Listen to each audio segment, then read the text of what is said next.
স্নেহের স্টুডেন্ট, আর অল্প দিনের মধ্যে শুরু হচ্ছে আমাদের দীর্ঘ প্রতীক্ষার যে অবসান ঘটিয়ে মাধ্যমিক পরীক্ষা।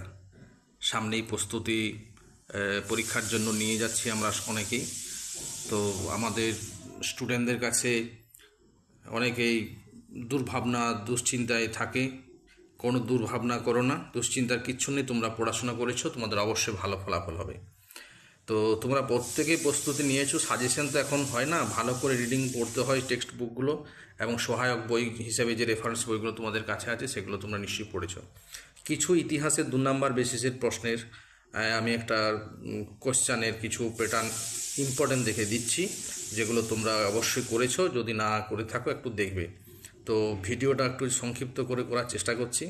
প্রশ্নগুলো একবার করেই বলবো, তোমরা শুনে ভালো করে সেগুলোর উত্তরগুলো করে নেবে। যেমন সামরিক ইতিহাস বলতে কী বোঝো? ইতিহাসের উপাদান রূপে সংবাদপত্রের গুরুত্ব কী? সমাজ সংস্কারে নব্যবঙ্গদের ভূমিকা কী ছিল? মধুসূদন গুপ্ত স্মরণীয় কেন? ফরাজি আন্দোলনের ব্যর্থতার কারণ কী ছিল? দক্ষিণ পশ্চিম সীমান্ত এজেন্সি কেন গড়ে তোলা হয়? সভা সমিতির যুগ কোন সময়কে বলা হয়? ব্যঙ্গচিত্রের গুরুত্ব কী? জমিদার সভা ও ভারতসভার মধ্যে দুটি পার্থক্য লিখো। মহেন্দ্রলাল সরকার স্মরণীয় কেন? একা আন্দোলন শুরু হয় কেন? একজন নেতার নাম লিখো। আল্লুরি সীতারাম রাজু কে ছিলেন? রশিদ আলী দিবস কোন দিন পালিত হয়? দীপালি সংঘ কেন প্রতিষ্ঠিত হয়? গুরুচাঁদ ঠাকুর স্মরণীয় কেন? রাজ্য পুনর্গঠন কমিশন কেন গঠিত হয়েছিল? ইতিহাসের উপাদান হিসেবে আত্মজীবনের গুরুত্ব কতখানি? বাংলার নারী শিক্ষা বিস্তারে রাধাকান্ত দেবের ভূমিকা। ব্রাহ্ম সমাজ সংস্কারের দুটি গুরুত্বপূর্ণ কাজ। ইতিহাসের তথ্য হিসাবে ইন্টারনেটের দুটি ব্যবহার লেখো। বে এলাকা চাষ বলতে কী বোঝায়? জেমস লং স্মরণীয় কেন? গভর্নর জেনারেল ও ভাইসরয়ের মধ্যে পার্থক্য কী? যে প্রশ্নগুলো বলছি এগুলো তোমাদের করা আছে, অবশ্যই করা আছে। যদি না করা থাকে এগুলো একটু দেখো। আর তোমরা যে টেক্সট বই কোশ্চেন ব্যাংক বা বিভিন্ন ধরনের সহায়িকায় করেছো সেগুলো অবশ্যই করো, তার সঙ্গে এগুলো একটু দেখে নাও। যেমন আরও কিছু আছে। জাতীয় কংগ্রেস কবে কোথায় পূর্ণ স্বাধীনতার ডাক দিয়েছিল? তাম্রলিপ্ত জাতীয় সরকার কি? তেভাগা আন্দোলনের নাম তেভাগা কেন হয়েছে? দেশীয় রাজ্য বলতে কী বোঝাও? পাত্রী শ্রীরামালু কে ছিলেন? নূতন সামাজিক ইতিহাস চর্চার প্রধান বৈশিষ্ট্য কী? নূতন সামাজিক ইতিহাস চর্চার প্রধান বৈশিষ্ট্য কী? ইতিহাসের উপাদান হিসাবে আত্মজীবনের গুরুত্ব। চার্লস উড কে ছিলেন? মহারানীর ঘোষণাপত্রের মূল উদ্দেশ্য কী ছিল? মাদারি পাশি কে ছিলেন? বিবেকানন্দের লেখা দুটি বইয়ের নাম। মাতঙ্গিনী হাজরা স্মরণীয় কেন? দেশপ্রেম ও দেশপ্রিয় উপাধিগুলি কার? ভারতীয় স্বাধীনতা আইন কি? দেশীয় রাজ্যগুলোর ভারতভুক্তির দলিল বলতে কী বোঝায়? বাংলার লাইনোটোপের প্রবর্তনের গুরুত্ব কী?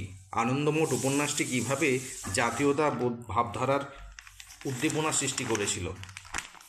এছাড়া রয়েছে নারীর ইতিহাস চর্চার উদ্দেশ্য। সংবাদপত্র ও সাময়িক পত্রের পার্থক্য লেখো। ইয়ং বেঙ্গলের সীমাবদ্ধতা কী ছিল? মানবতাবাদ জাগরণে রামকৃষ্ণদেবের অবদান কী ছিল? কেনারাম বেচারাম কী? বারদৌলি সত্যাগ্রহের গুরুত্ব কী ছিল? রশিদ আলী দিবসের তাৎপর্য কী?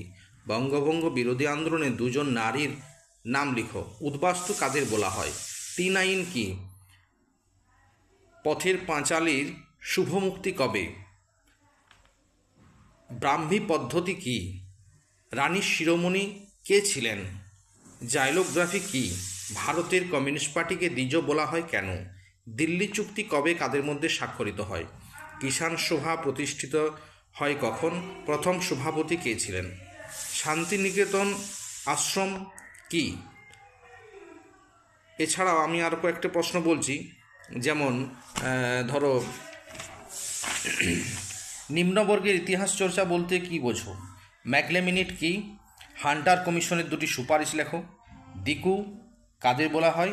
ইলবার্ট বিল কি? ইলবার্ট বিল বিতর্কের দুটি গুরুত্ব। পশু বিজ্ঞান মন্দির প্রতিষ্ঠার উদ্দেশ্য কী ছিল? দেশীয় সংবাদপত্র আইন কি? দলিত কাদের বলা হয়? তারকনাথ পালিত স্মরণীয় কেন? আঞ্চলিক ইতিহাস চর্চার গুরুত্ব কী ছিল? ভারতমাতা চিত্রের দুটি বৈশিষ্ট্য। পুনর্বাসনের যুগ কোন সময়কে বলা হয়? রম্পা বিদ্রোহ কি? ত্রিপুরী কংগ্রেসের গুরুত্ব কী? এগুলো সম্ভাব্য ইম্পর্টেন্ট প্রশ্ন। এছাড়াও অনেক প্রশ্ন হয় টেক্সট বই থেকে, সহায়িকা থেকে। তোমরা অবশ্যই সেগুলো পড়াশোনা করেছো, আর এই প্রশ্নগুলো তোমাদের করাই আছে। যদি কয়েকটা বাকি থাকে তোমরা একটু দেখে নাও। তার সঙ্গে আমি ভালো করে বলছি, যে বইয়ের পড়াশোনা করেছো সেই বইগুলো ভালো করে খুঁটিয়ে পড়ো, এবং সহায়ক হিসেবে যেগুলো তোমরা প্রস্তুতি নিয়েছো সেগুলো করো। তার সঙ্গে প্রশ্নগুলো দেখো। যদি কোনো প্রশ্নের উত্তর তোমাদের এখনও অজানা থাকে বা জানতে অসুবিধা হয়, তোমরা অবশ্যই আমার সঙ্গে যোগাযোগ করতে পারো।